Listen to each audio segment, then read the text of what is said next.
तो friends, welcome to my channel Mahila Toofan. दोस्तों, आज की मेरी वीडियो है, जितनी भी मेरी सखियां हैं, सहेलियां हैं, सुहागिन महिलाएं हैं, पति की लंबी उम्र चाहती हैं, तो पत्नियों को कौन सी गलतियां नहीं करनी चाहिए, भूल कर भी नहीं करनी चाहिए। तो मैं कुछ 9 पॉइंट्स लेकर आप लोगों के सामने प्रेजेंट हुई हूँ। तो वीडियो में शुरू से अंत तक बने रहिए, आज की वीडियो बहुत ही यूजफुल होने वाली है। तो चलिए आज की वीडियो हम स्टार्ट करते हैं। दोस्तों, पहली गलती है कि पीरियड्स में सुहाग की चीज़ें नहीं छूनी चाहिए, ना छुए।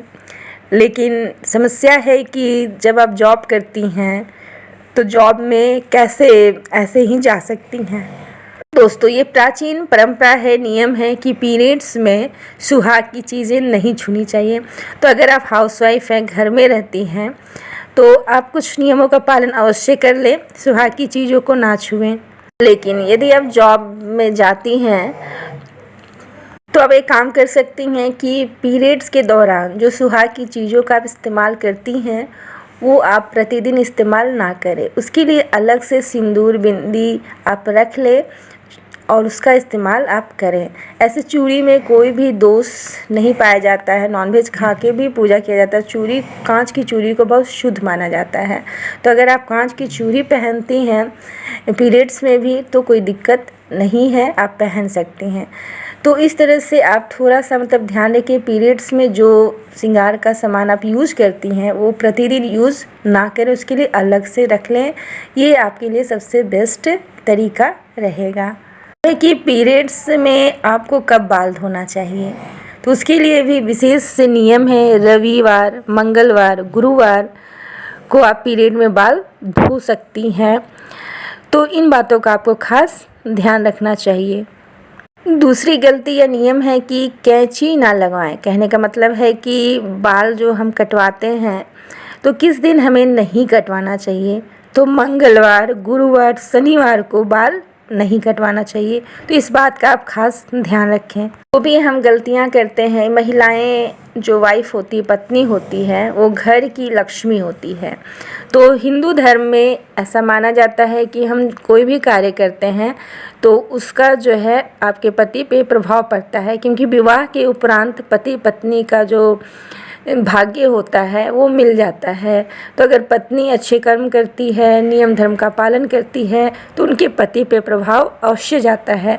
ऐसा देखा भी गया है कि पत्नियां अगर पूजा पाठ करती हैं, अपने घर को सुचारू रूप से चलाती हैं, जैसे कि अपने घर के आगे द्वार पर सुबह उठते ही मुख्य द्वार पर 1 बाल्टी पानी या 1 मग पानी का छिड़काव करती हैं, तो उनके घर में बहुत बड़ा परिवर्तन आता है।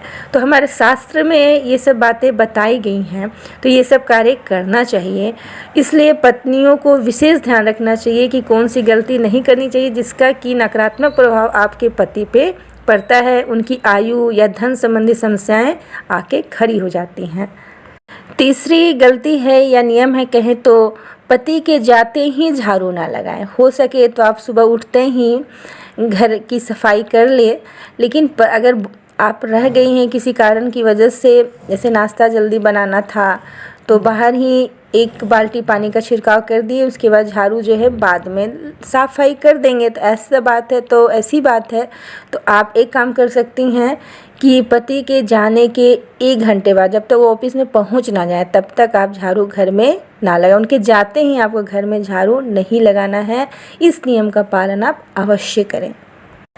चौथी गलती है कि बिछिया पैर से ना उतारें। जैसे कि बिछिया पहनने के क्या नियम होते हैं, क्या फ़ायदे होते हैं, किस दिन नई बिछिया पहननी चाहिए, तो इसका मैंने एक वीडियो बनाई है, मैं लिंक दे दूंगी डिस्क्रिप्शन में, आई बटन में, आप उसे ज़रूर देखें। बिछिया से जुड़ी जितने भी नियम हैं, तो बिछिया जो है पैर से नहीं उतारना चाहिए। बिछिया अगर आप चेंज करना चाहती हैं तो संडे का दिन जो होता है, रविवार का दिन होता है, बहुत ही शुभ माना जाता है। तो आप उस दिन जो है तुरंत एक नई बिछिया को टच करके पुरानी बिछिया से पहने, उसके बाद आप पुरानी बिछिया को खोलें। कहने का मतलब कि पैर में आपका बिछिया बिछुआ हमेशा रहना चाहिए। तो बिछिया से जुड़े जो भी नियम है उसका पालन आपको अवश्य करना चाहिए, क्योंकि बिछिया आपके पति के जीवन में सुख समृद्धि लेकर आती है। और अगर गलत तरीके से हम बिछिया पहन लें तो ये बात एक ध्यान रखें कि हमेशा चांदी की ही बिछिया पहने। इससे जो है चंद्रमा भगवान प्रसन्न होते हैं और लक्ष्मी माता भी प्रसन्न होती है, क्योंकि लक्ष्मी माता के जो भाई हैं वो चंद्रदेव हैं। तो इसलिए आपको आपके जीवन में बहुत बड़ा परिवर्तन आता है, शांति रहती है, बहुत सारे फ़ायदे होते हैं। तो इसलिए बिछिया जो है पैर से ना उतारे। आप बिछिया पतली ही बिछिया चांदी की ज़रूर पहने, ढीली बिछिया ना पहने। ढीली बिछिया पहनने से भी ऐसा माना जाता है कि आपके पति आपको गोल गोल घुमाते हैं। ये प्राचीन मान्यताएँ हैं, बातें हैं, कथन है। तो इसलिए ढीली बिछिया नहीं पहननी चाहिए, अच्छा नहीं माना जाता है। 3 बिछिया भी नहीं पहननी चाहिए। इसलिए बिछिया पैर से ना उतारे, कभी पैर खाली ना रखें, पैर की उंगली जो है खाली ना रखें। 5वीं बात है कि पैसा हाथ में ना लें। जब भी आप पति से पैसा लेती हैं, वो देते हैं, तो हाथ में नहीं लेनी चाहिए। ऐसा माना जाता है कि पति से अगर हाथ में हम पैसा लें तो उनका हमारे प्रति जो जिम्मेवारी रहती है या जो वो पैसा देते हैं वो मतलब कि जल्दी ख़त्म हो जाएगा। तो इसलिए कहा जाता है कि पैसा जब भी वो दें तो आप हाथ में ना लेकर उन्हें कहीं रखने को कहें, उसके बाद आप लें।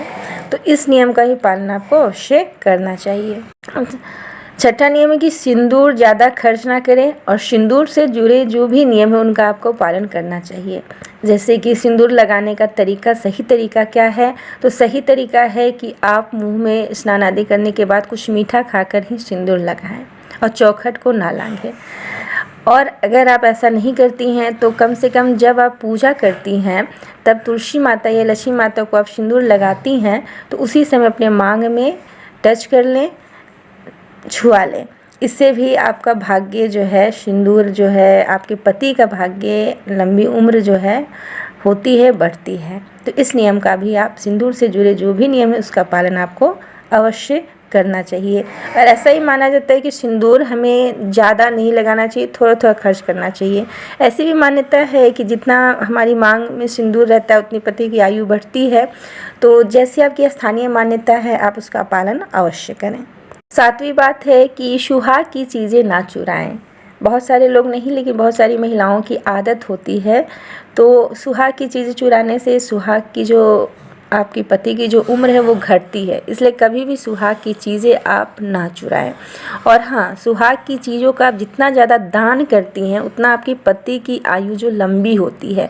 तो हो सके तो हर पर्व त्यौहार में, जैसे कि दुर्गा भी चैत्र नवरात्रि का प्रारंभ हो रहा है, तो दुर्गा माँ का जो हम पूजा करते हैं या तुलसी माता की पूजा करते हैं तो उसमें आप सिंदूर और बिंदी का कम से कम ज़रूर दान करें, क्योंकि सुहाग की चीज़ों का हम जितना दान करते हैं हमारे पति की उम्र, सुहाग की उम्र लंबी होती है।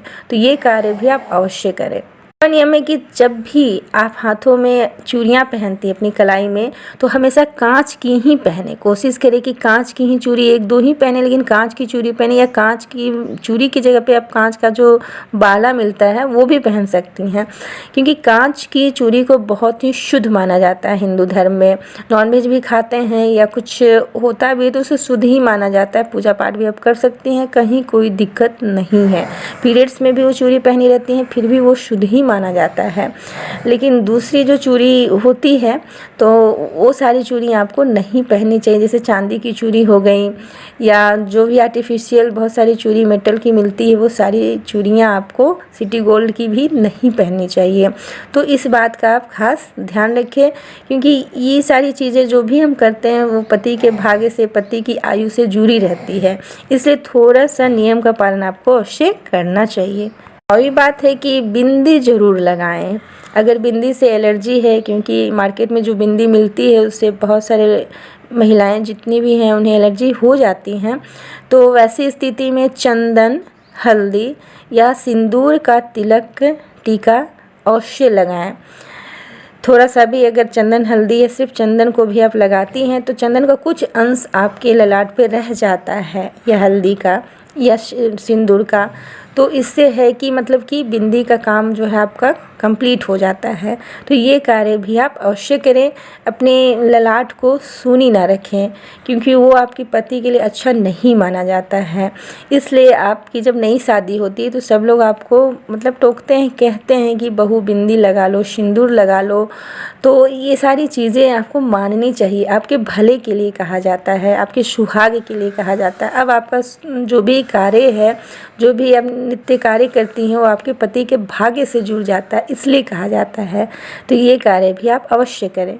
10वीं गलती है कि जब पति आपके ऑफिस जाते हैं, दुकान जाते हैं, कोई भी कार्यस्थल पर जाते हैं, तो बहुत सारी महिलाएं जो होती हैं अपने कार्य में ही लगी रहती हैं, खाना बनाने में, बच्चों को संभालने में, क्योंकि उनके पास सुबह मॉर्निंग से बहुत सारे कार्य होते हैं, काम होते हैं। लेकिन फुर्सत से 2 पल ही निकाल कर आप अपने पति को दरवाजे तक, मतलब घर के मुख्य द्वार तक छोड़ने ज़रूर जाएँ। इससे क्या होता है कि शास्त्रों में भी बताया गया है कि पति पत्नी के बीच प्रेम तो रहता ही है, और पति आपको देख के जाते हैं तो कहीं ना कहीं उनके मन में रहता है कि मेरी पत्नी मेरे लिए घर में दरवाजे पर खड़ी है, इंतज़ार कर रही है। तो इस तरह से मनोवैज्ञानिक रिश्ता भी आप दोनों के बीच में डेवलप होता है, पति पत्नी के बीच में। और इसका शास्त्र के अनुसार भी बहुत ही पति प्रोग्रेस करते अच्छा माना जाता है, शुभ माना जाता है। एक स्त्री को अपनी पत्नी को देखकर जाना, और अगर पत्नी तिलक कर देती है, टीका लगा देती है, तो वो विशेष कहीं वो जाते हैं तब पत्नी को टीका लगा देना चाहिए। इससे भी उनका काम बनता है, उनके जीवन में तरक्की होती है। अगर स्वास्तिक बना देती हैं तो वो अति उत्तम है। तो जब भी आपके पति कोई विशेष कार्य के लिए जाए, बहुत मीटिंग के लिए, मतलब विशेष कोई डील करने के लिए, तो उस कंडीशन में आप उनके ललाट पे स्वास्तिक का चिन्ह जरूर बना दें, छोटा सा ही, और नहीं तो टीका भी आप लगा दें। ये कार्य आप अवश्य करें। और मैं नेक्स्ट वीडियो में बताऊंगी कि पत्नियों को पति की कमाई, प्रोग्रेस के लिए, लंबी आयु के लिए क्या करना चाहिए। तो मेरी वीडियो को आप सब्सक्राइब, लाइक, शेयर ज़रूर कर दें। आशा करती हूँ ये वीडियो आप लोगों के लिए यूजफुल रही होंगी। धन्यवाद।